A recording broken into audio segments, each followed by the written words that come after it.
over time. Right. That delivery of air power will enable them to push ISIL. Right, but the problem is we fought the Taliban for 10 years in Afghanistan with thousands of troops. It didn't work. We haven't defeated them. How on earth will this be different? Well, I'll tell you why it's different. In Afghanistan, we started with tens of thousands of Western troops on the ground and absolutely nothing in the way of a local army. What we've got in Iraq is an Iraqi army that's well equipped, significant in size. It needs some reorganisation and it needs some morale boosting because of the factionalism of the last government. But basically, we've got a force there that can do the groundwork. All right, Philip Hammond, thank you very much indeed for joining us. Let's go then to our political editor, Tom Bradby. Tom, widespread support in the Commons today, but what are the dangers now for the Prime Minister, do you think?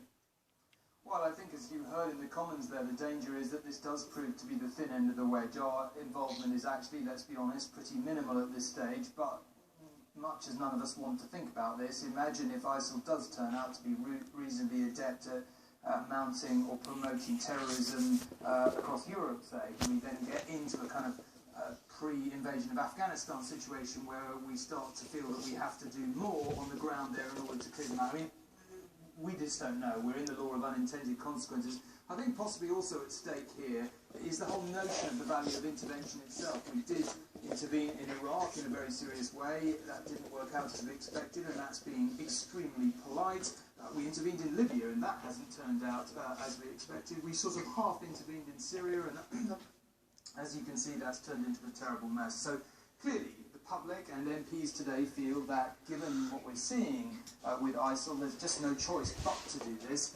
But I think the Prime Minister does have to prove that something, can be achieved, because I think there's a lot of public scepticism about that. All right, Tom, thank you very much indeed.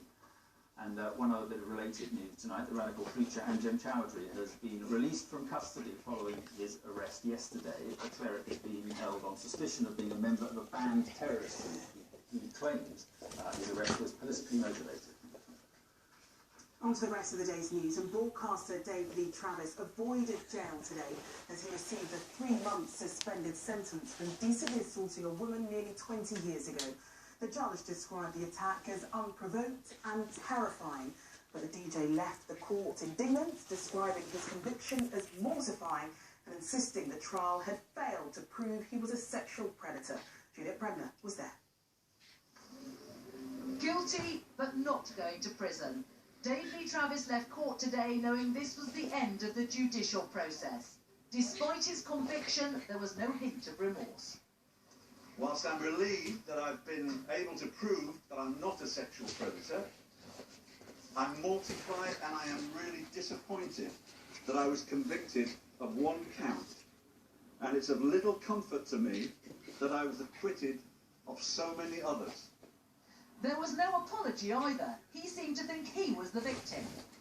With millions of pounds of taxpayers' money, thousands of hours of police resources, the judge accepted today that the Crown had failed to prove their case against me, namely that I was a sexual predator. So no acknowledgement that when he was a guest on the Mrs. Merton chat show, away from the cameras, he'd assaulted a 22-year-old woman. It's lovely to have you on. The judge called it an intentional and unpleasant sexual assault. In an impact statement, the victim said, being called a liar and a fantasist and being forced to relive the events of the past has been painful.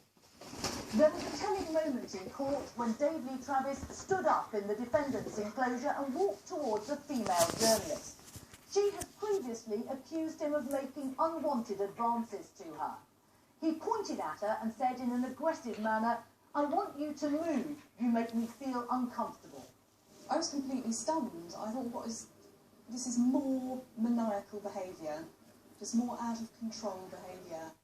The court heard that the case had cost him £350,000, forced him to sell his house, and will probably mean he can never work again. Juliet Bremner, ITV News, Surrey. The leader of UKIP, Nigel Farage, took aim at Labour today, claiming his party was parking its tanks on their lawn. Mr Farage also outlined some new policies, including a pledge to abolish tax for workers on the minimum wage. Our political correspondent Romilly Weeks reports from Doncaster. Good morning, campers. Nigel Farage was giving every appearance today of loving trampling on Labour's home turf, lining up on Doncaster Racecourse, still the only recognisable face on UKIP's front bench, but this time with a direct appeal to Labour voters. Why are we in Doncaster? Well, it's quite simple.